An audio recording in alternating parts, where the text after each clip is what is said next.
Hello everyone, my name is Rich and thank you for joining me. Today I'd like to talk about how we got started and the question, are we there yet? No, we are not, definitely not there yet. We have a long way to go. But anyhow, I thought it would be a good idea to go back and revisit why we started, how we started, delve into a little bit of what we started with, what we learned along the way, what we changed. Obviously, all that cannot be packed into this one video. I'd like to keep it about 15 minutes. I have a timer down at the bottom.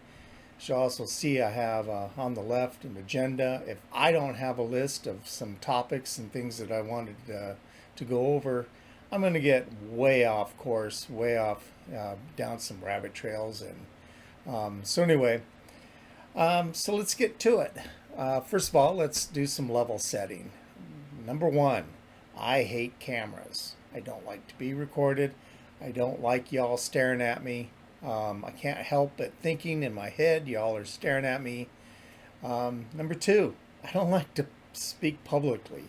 So this is difficult for me. Apologize my awkwardness. I'm going to stumble and stutter as I just did. But and then yeah, as I said, the agenda is to maintain some order. I'm going to go ahead and start the timer now, and let's get into this. Let's get rid of this, and I have in front of us. I have a spreadsheet. So, well, no, I'm sorry. Let's back up and go back to the agenda. What do we have? Why did we start? Why did we start this? How did we get here?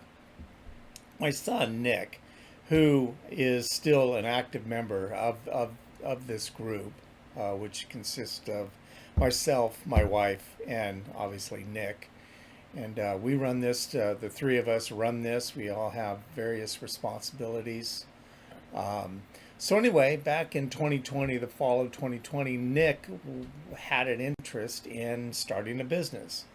So I don't know, he was tossing around ideas like a pizza vending machine, t-shirt printing, and so anyway, so with all that, I'm thinking, well, I wanted to encourage him, and so I thought, hey, well, let's set up an LLC, let's set up a business, let's do it right from the get-go. We'll name it something generic, something we can try this, a little of that, and whatever we settle on, we can still have that umbrella over it. So that's when September of 2020, that Midstate Enterprises LLC was formed. So we didn't go through with any of the pizza vending. We didn't do any t-shirt printing. Looking around on YouTube, I was following some YouTubers that did some Amazon FBA. And what they were doing is a little bit of retail arbitrage. They were doing some online arbitrage. So I thought, hey, we could probably try that. So we applied for an Amazon store. That's quite the approval process. We were finally approved for that. And while we were going through that process, we had begun doing some retail arbitrage. So we've been going to brick and mortar stores, go to the clearance aisles, walk down the clearance aisles, pick up things that were cheap, didn't know necessarily if they would sell, how much they would sell, or if we'd make any money on them. We were just buying stuff. Also did some online arbitrage. So we had licensed some software that would crawl the internet, looking for sales and comparing that to items on Amazon and seeing if there was any profit in those. Any that it reported back, we went ahead and bought. So we had a small. We had some inventory. We had a few items that we could sell. Amazon finally did come back. We were approved for that, and that's when we learned about gating. Gating. Okay, so a lot of the stuff that we bought, we just couldn't sell. Amazon was not going to trust us as brand new sellers to sell these items. So a lot of it we had to back off of, a lot of that stuff. Then also, it was discovered, and I should have done more homework, that with FBA, you are sending your inventory to Amazon and they are storing it. When it sells, they pull it from inventory, they pack it, and they ship it for you. Problem is, in my mind, or the problem was, that we had no control over where that inventory was being sent. Consequently, that would mean taxes. If for instance, our inventory was sold to or shipped to Texas and shipped out of Texas, we owe Texas. We'll have to file some taxes through them, and that just seemed like a mess. I didn't want to get into. The other thing is if you have items sitting on Amazon shelves too long, they're going to begin to charge you. Makes sense, but that costs money. So the main reason was the gating and where do you source? How do you get the invoices for the items you purchased? So that kind of died on the vine there. So that's when eBay came to the rescue. So we thought, well, okay, we'll open up an eBay store, which we did. The eBay store was opened up, and we began listing the things that we had already purchased for Amazon. The probably as you're thinking, well, the next step is when and if it sells, how much is it going to sell for? That's going to dictate how long it will take to sell and whether it will sell. It'll also tell you, dictate whether you're going to make any money on it. But probably even as important is how the heck are you going to ship it? Being new, typically, Christmas, I would send packages to family, and you go to the post office and you pay the exuberant rates at the post office to have the items shipped.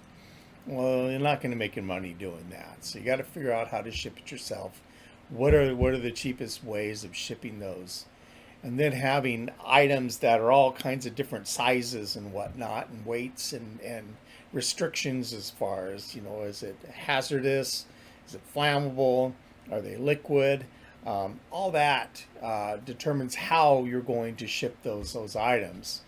So anyway, that is what we learned initially that became an issue for us. So we worked through that. I did learn how to ship things. We did, get some materials on hand. No, we made no money on that. Did we make our money back? No, we didn't even make our money back. But hey, we stuck with it and we kept trying. Next thing, sourcing, inventory. What are we going to sell? Well, it made sense. I'm watching some other YouTube videos. Health and beauty came to mind.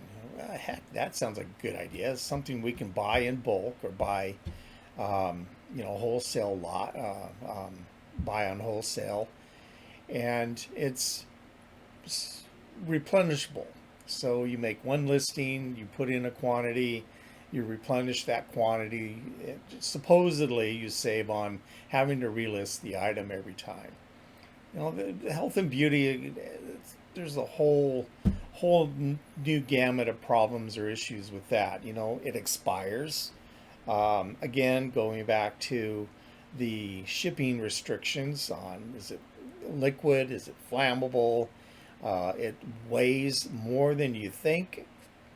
So again, where do you price it? How do you make your money back? That we learned quickly was really not for us either. Some people can make it work. We didn't ever figure it out, and I'm too ADD to stick it out and figure that out. But we didn't give up reselling. Next, we tried general merchandise, which we could buy, via wholesale or bulk again. And again, odd sizes, odd weights, inconsistent weights, and it makes it difficult to figure out the shipping. So again, we tried that. Not for us.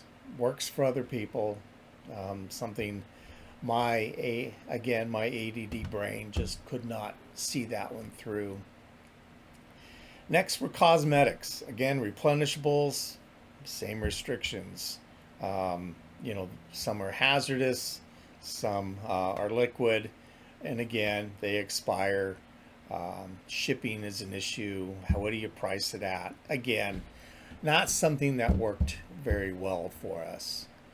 Then we went into thrifting and we thrifted everything. I mean, you name it, we were all over that thrift store, the Goodwill, picking up clothes, electronics, we picked up shoes, you name it, books, everything. Didn't care as if we thought, hey, we're kids in a candy store, we're going to buy everything and we'll sort it out and figure it out when we get home. Not the best. I wouldn't recommend that.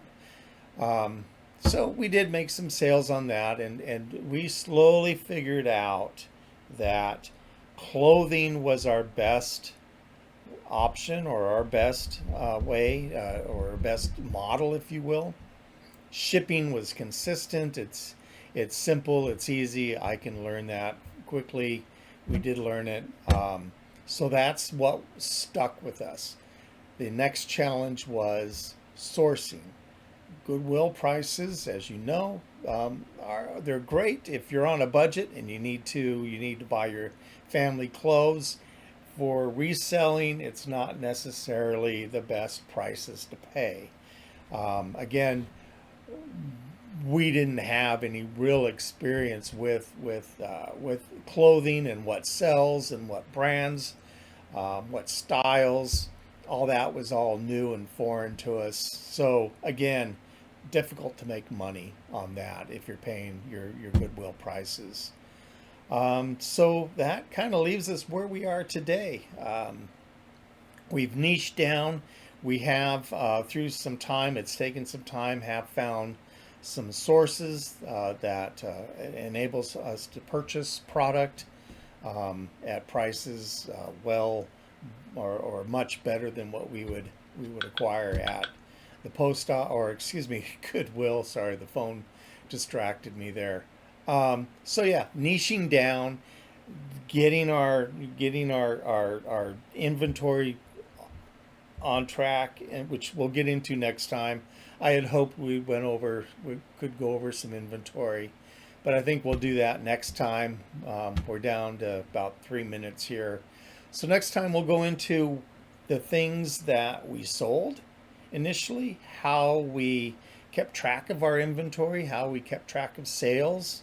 So anyway, I think all those are interesting. I think that some of our methods, our practices may be useful for those starting out. I'll warn you, you will likely scale beyond these. They would continue to work. They just would require some, they would become tedious, right? It does become a lot of manual effort, and especially if you look into cross-listing, which we'll get into that as well. We went from eBay, we did begin cross-listing to get more eyeballs on things. So anyway, I'm hoping to see you back next time, and we'll dive into these spreadsheets that I have from the Wayback Machine. Go into our bin system, you might have heard it called. We'll go into what items we were selling, some things that got us into trouble, things that we aren't selling anymore. So appreciate you checking this out.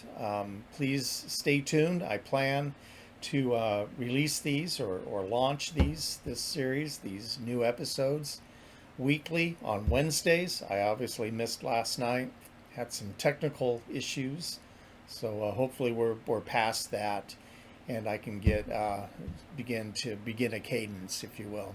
So with that, I will leave you, and I appreciate your time.